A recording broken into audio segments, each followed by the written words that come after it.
Bienvenidos a este nuevo capítulo de Pajareando en la Web.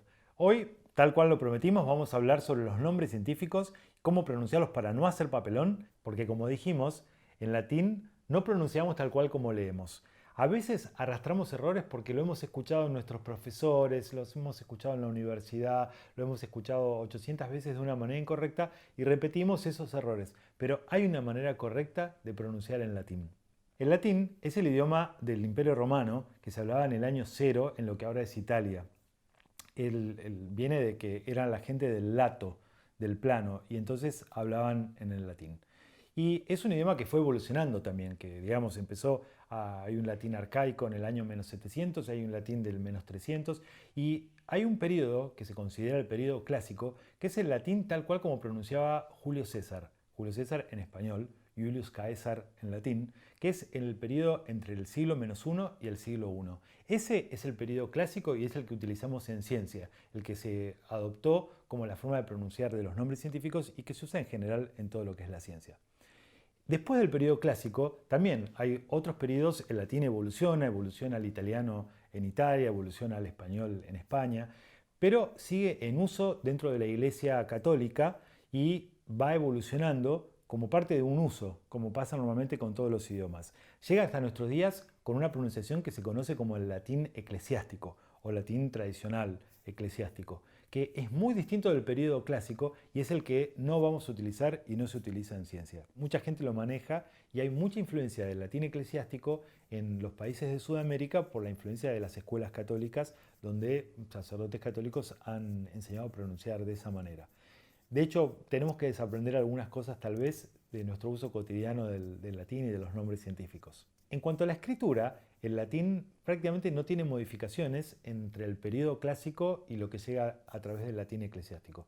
Básicamente hay dos cambios. Un cambio tiene que ver con que en el periodo clásico solo había letras mayúsculas. La letra minúscula aparece tanto como la cursiva más para la Edad Media. Y el otro son los signos de puntuación. No había ningún signo de puntuación, no había pregunta, coma, punto. Eso a veces dificulta las traducciones, pero bueno, aparecen con el tiempo. ¿Y cómo se pronunciaba? Primero hay que sacar el miedo a la pronunciación del latín, porque, por ejemplo, tenemos esta especie, el gorrión, su nombre científico. ¿Cómo la leemos tal cual si no sabemos nada? La leemos y es Passer domesticus. Ahora, si lo tenemos que pronunciar con el latín tradicional eclesiástico, es Passer domesticus. Y si lo tenemos que pronunciar con el latín clásico, es Passer domesticus. No cambió, las tres son idénticas. Quiere decir que hablando nosotros una lengua derivada del latín, primero entendemos algunos términos automáticamente. Y segundo, la pronunciación de los nombres científicos no es algo extremadamente complejo. Imagínense un chino o un indio teniendo que pronunciar nombres científicos. Les cuesta muchísimo más. Sin embargo, tampoco es estrictamente como se lee, porque algunas letras cambian o hay algunas claves que tenemos que aprender. Son bastante breves y las vamos a aprender todas en este video. Son bastantes, así que va a haber que parar, rebobinar y sobre todo va a haber que practicar. Hay que agarrar algún checklist, hay que agarrar la guía de aves y ponerse a leer nombres científicos. Primero la letra C. La letra C en latín es K, que, ki, ko, ku. Distinto del español, que sería K, C, si, ko, ku. Ejemplo de esto sería la Kikonia maguari o, por ejemplo, entre las plantas, la Cecropia. La segunda regla tiene que ver con la letra G y también es muy parecido a lo de la letra C, porque decimos ga, ge, gi, go, gu. Y no decimos, como en español, ga, ge, gi, go, gu, sino que es ga, ge, gi, go, gu. Cuando hay letras como, por ejemplo, g, ue, decimos ue, no decimos ge como en español. Entonces, por ejemplo, tenemos el wira, wira, ¿sí? No decimos gira, gira, es wira, wira.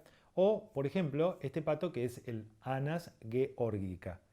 Ga, ge, gi, go, gu. Incluso si nosotros sabemos que es un pato que puede verse en las Islas Georgias, a veces suena como cheto decir georgica, no, es geórgica.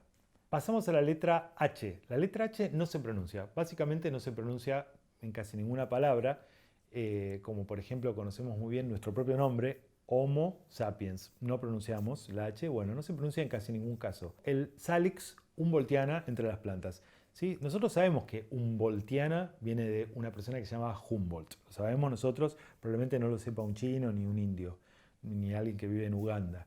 Pero estrictamente, aunque la persona se llamara Humboldt, la pronunciación es humboldtiana. No lo convertimos en humboldtiana, sino ahí estaríamos alterando las reglas de pronunciación que tienen que ver con esto de que vimos en el video anterior, de que es necesario que entre todos nos entendamos correctamente. La CH suele ser una pista de que esa palabra viene del griego, pero no se pronuncia como ch. Por ejemplo, los caradriformes, los de la familia Caradridae. Se hace un poco más difícil cuando el término es algo que conocemos muy bien, como por ejemplo decimos Chile o como decimos Chaco. Sí, nos cuesta un poco porque nos refiere a esos lugares. Sin embargo, estrictamente no se puede decir ni Chile ni Chaco. Entonces tenemos que decir, por ejemplo, Pelagornis quilensis. Ahora, existen dos casos que la H sí modifica las palabras, pero tiene que ver con la historia de esos términos. Un caso es con la P. ¿Por qué? Porque son términos que provienen también del griego y que en griego no tenían las mismas tipografías que nosotros, sino que la letra que se usaba era la letra Fi. Entonces tenemos ejemplos de la PH que se pronuncia como F. Por ejemplo, tenemos el Phleucryptes melanops o Phoenicoparrus andinus. ¿Sí? Sí, es muy simple y es una que es bastante fácil y reconocible. Y la otra menos conocida es que la H también, por la misma razón, modifica a la T. Se convierte en una especie de Z. Nos quedan los términos como Acenes Utsoni. Siempre recapitulemos las reglas anteriores. Como dijimos, las letras, no había letras minúsculas y no existía la letra J. En latín no existe la letra J, solamente existe la letra I. La J aparece mucho después y es una variación de la I en realidad. Entonces, cada vez que vemos una letra J como proveniente de un apellido o de algún término de más moderno, la pronunciamos como I. Por ejemplo, la Platalea ayaya o por ejemplo, el Phoenicoparrus yamesi. Sí, sabemos que viene de James, pero no decimos Jamesy o ni nada por el estilo, es yamesi. Hay un caso especial con respecto a una de las I y que es la I que pronunciaban los griegos. Los griegos tenían una I que era como una especie de I. Una letra que si no estamos preparados con nuestro aparato fonético para pronunciarla nos puede resultar difícil y es uno de los pocos casos donde se admite pronunciar directamente con la letra I, como en el caso de arpía, arpiía, fíjense que dije dos veces la I, o como en el caso de frigilus gallii, nunca galli. Galli es como una cosa de porteñada que hay que desterrar totalmente para todos los casos, como por ejemplo notofagus, dombei y I. Otro caso especial es el caso de la letra U. Las letras se escribían mucho sobre piedra, era muy difícil tallar una U con las curvaturas, entonces en latín la U se escribía con lo que hoy conocemos como B corta. No existe la B corta en idioma latín. Entonces todas las veces que veamos una B corta la tenemos que pronunciar como si fuera una U. Pero siempre que veamos una B en latín es una U. Ejemplos de estos son, por ejemplo, el Guanellus quilensis. Fíjense que la letra U varía mucho si vemos dónde ponemos la lengua. En un caso de decir, por ejemplo, tucu, ¿sí? O en un caso de decir huácala. En tu, la U está para adelante y en hua, la lengua se va para atrás. Bueno, eso es lo que evoluciona después a la letra B corta, la R. No es lo mismo R y R.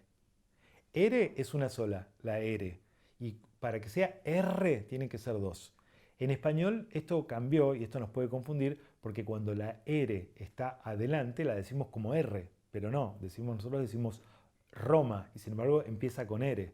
De hecho, Roma era Roma. Y lo mismo pasa con los nombres científicos. Por ejemplo, Pyrocephalus rubinus. No es Rubinus, es Rubinus o Rufiventris. Para terminar, cuando tenemos una doble consonante, como por ejemplo la doble L, no es una letra distinta, es simplemente una letra que se estira un poco. Por ejemplo, Thamnophilus ruficapillus. Bueno, y ya sabemos pronunciar. Nos queda una aclaración. En el latín tradicional eclesiástico hubo una modificación. La AE se ha convertido en una E al momento de pronunciar. Por ejemplo, Julius Caesar se ha convertido en una E, Julius Caesar, pero en realidad tampoco es César, porque en el latín tradicional es César. Y lo mismo pasa con las familias. Por ejemplo, Picidae, la familia de los carpinteros, que evolucionó en el latín tradicional a Píchide. Por supuesto, si alguien pronuncia perfectamente en latín tradicional y dice Píchide, lo vamos a entender. Pero en el círculo académico utilizamos Picidae. Y lo que no existe definitivamente es Pícide, porque eso es un invento que no es ni de una ni de otra. No existe de ninguna manera.